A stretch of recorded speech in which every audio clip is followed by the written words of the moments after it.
everyone, welcome to ResearchMD.com. Another great presentation. My name is Pramil Cheriyath. I'm a program director, internal medicine residency, transitional residency. I teach medical students and the medical residents on a regular basis. I'm also assistant professor of medicine, two large medical schools in the United States. So today, we've been doing a series of lectures about anemia. We finished microcytic anemia. We finished macrocytic anemia. And we are in the process of finishing in the hemolytic anemia.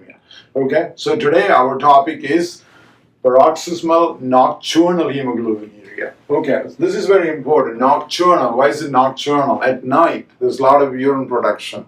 Okay, and then what happens? There's also more complement activation at night. Okay, so they're more likely to have hemolysis. And also one thing happened at night. There's the pH also become more like acidic of the urine. Okay, acidic, I would say in the body more like acidic pH, that kind of contributed to more hemolysis at night. Okay, got it? All right, let's start with our definition first, right? Like everything else, we have to define it. What is the definition? Acquired genetic defect of hematopoietic stem cells, complement dependent, okay? Complement dependent hemolytic anemia. Okay, and then mainly it's intravascular, but it could be extravascular also. There's going to be thrombosis, and then what is the last one? Bone marrow failure. All those things. Okay. Now the main defect is in this PIGA gene mutation. What is PIGA? Is phosphatidyl inositol glycan class A. Okay, PIGA gene mutation or PIGA gene mutation, very, very important. Once it gets mutated, what happens? To complement to GPI link protein. Remember, GPI link, very important. We'll come back to the pathophysiology first. Remember, CD5 and CD59. That is very important. That gets affected. Okay. So, epidemiology around 35 to 40 years is the usual presentation. And then you have like clinical features. Again, we talk about intravascular hemolysis, pallor, jaundice, right? All of those kind of things, chronic hemolysis. And then you can have fatigue.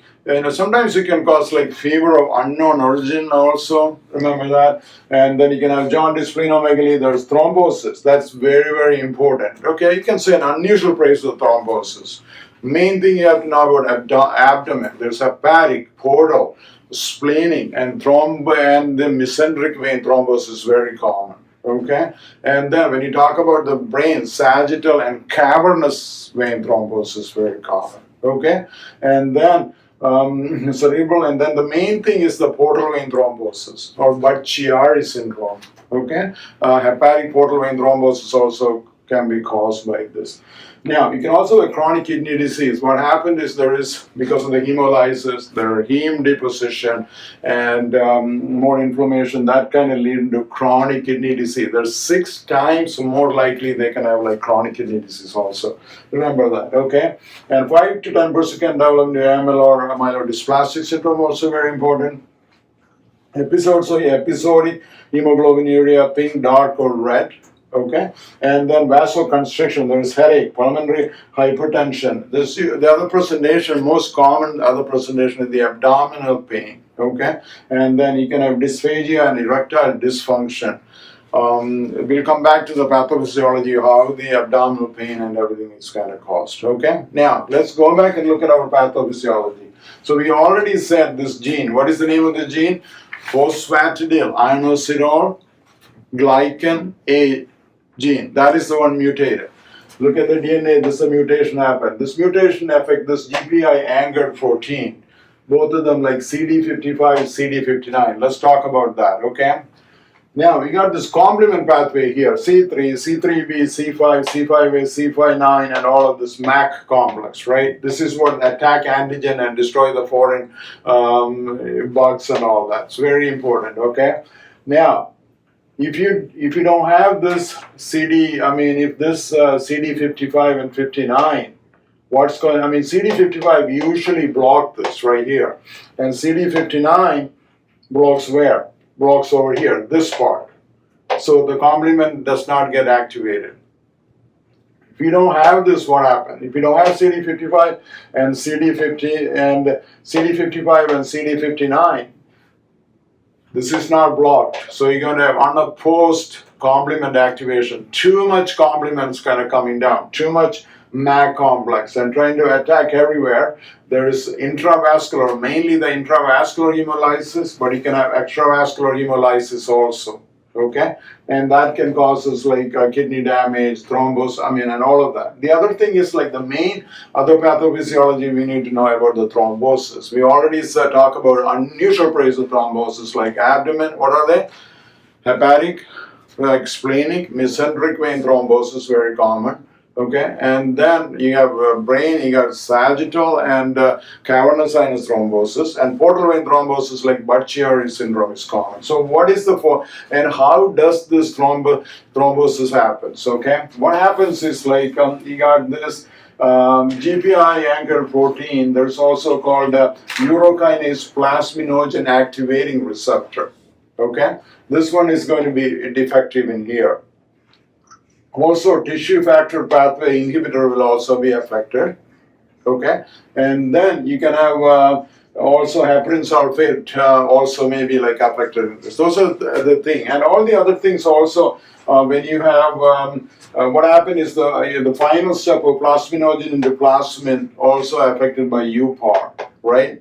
You will not, if you don't have UPAR, you will not have enough plasmin. That will also cause us the. Okay, so it's hepatic vein thrombosis. Budd-Chiari syndrome is like sometimes the board question can be that. Several things kind of contributed to the thrombosis picture in this. Okay, remember that. Now, when we look at the labs, hemoglobin of course decrease. Platelet is going to be decreased. You can have pancytopenia also. You can MCV is going to be normal. It's like normocytic anemia. Hemolytic picture, one very important, the LDH can go up to 10 times higher, very, very important. Compared to the other hemolytic anemia, LDH in this people can have like 10 times elevation of LDH, remember that. Now, flow cytometry, looking for the GPI link protein absence. Okay, everybody got that? And then bone marrow biopsy in severe pancytopenia, you can do it. Urine analysis, you got hemoglobinuria, hemosideruria, and urobilinogen is going to be present in the urine analysis. Okay, and then treatment. Some of the people have mild or no symptoms. Okay, and then those people you can kind of wait and watch. But if you look at significant symptoms, you got targeted therapy for like thrombosis and organ damage you can do. Now, first line of treatment is something called what? Euplisumab. It's an monoclonal antibody. Okay, so you have monoclonal antibody, euplisumab. What does it do? You have to come up here and you look at our complement pathway, right? So it affects over here. So it blocks this C5 right here, C5 blocker. What happens? Complement is blocked, right? So not enough MA, right? So what happened in these people, the main thing is if you are giving eculizumab, which is monoclonal antibody, make sure you vaccinate against Neisseria because you need the MAC to attack the Neisseria complex, right? So if in this case, when you give the eculizumab, the C5, this kind of blocked, and MAC will now be produced, okay? Very, very important. You can give vaccine and eculizumab at the same time. Sometimes some people recommend giving like ciprofloxacin prophylaxis during that time to prevent an infection. Now, revolucimab also you can use.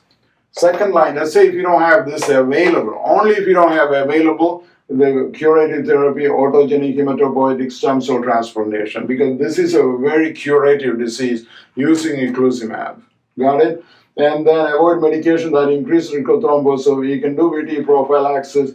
And main thing you have to think about this vaccination in the eculizumab therapy. Very, very important. Don't forget it. And there's a new drug called pegcetacoplan. It's a C3 inhibitor also. Just came out in the market. Okay, FDA approved drug and all that. So let's summarize one more time. We got paroxysmal nocturnal hemoglobin. Nocturnal means usually like the body become more acidic at night. There's increased urine, more complement activation, and then more like, hemoglobinuria at night, okay? And then it could be mainly an intravascular, right? It is, it got like thrombosis, bone marrow failure, and then PIGA gene or phosphatidyl, inositol, glycan A gene is affected, okay? Remember that. And main thing, sometimes it can be fever of unknown origin also. Remember, 6 times high, more likely in the kidney failure, chronic kidney disease, unusual places of thrombosis, Budd-Chiari syndrome, think about abdominal, mesenteric, portal vein, but hepatic vein thrombosis, which actually Budd-Chiari syndrome, remember? Okay, and why patient can present with abdominal pain, dysphagia, and erectile dysfunction? Because you need nitric oxide, right? Nitric oxide is a smooth muscle. You need a smooth muscle relaxation, you need it, okay? What happens up here, because you got this hemoglobin breakdown, lost a lot of hemoglobin, heme and all that affect production of nitric oxide. So what happened? You have abdominal pain, you can have dysphagia, and you can have erectile dysfunction, all because of nitric oxide is decreased nitric oxide, okay? Got it? Okay, now also you have to think about arginine that also needed for nitric oxide production, okay? There's going to be like decrease, arginine also. Now we talk about the complement pathway, you need to know that it's affected right here, C3, C5, that is a complement pathway. And then you got this PIGA gene mutation lead to CD55 and CD59, GPA anchor protein is affected. So usually CD55 block here, CD59 block here. So you don't have there's a lot of complement activation, right? So if you don't have both of this, increased complement activation, increased MAC complex, okay? And then thrombophilia, or because of the lot of thrombus formation, because urokinase plasminogen activated receptor is also a GPI linked, that's affected. Tissue factor pathway inhibitor is affected, heparan sulfate is affected, and this UPAR, actually helps in the plasminogen to convert to plasmin, which is needed for like blood clotting. And all of this is kind of, that is a pathophysiology. And then we talk about flow cytometry is a confirmatory test. 10 times elevation in LDH, my friends. And then Eculizumab, which is a monoclonal antibody, and it blocks what? Anti-C5 antibody. Make sure you give vaccination to those people, okay? Thank you so much for watching. We'll be back with another presentation. If you could help us subscribe to our channel, I'll greatly appreciate it. Thank you so much. Bye.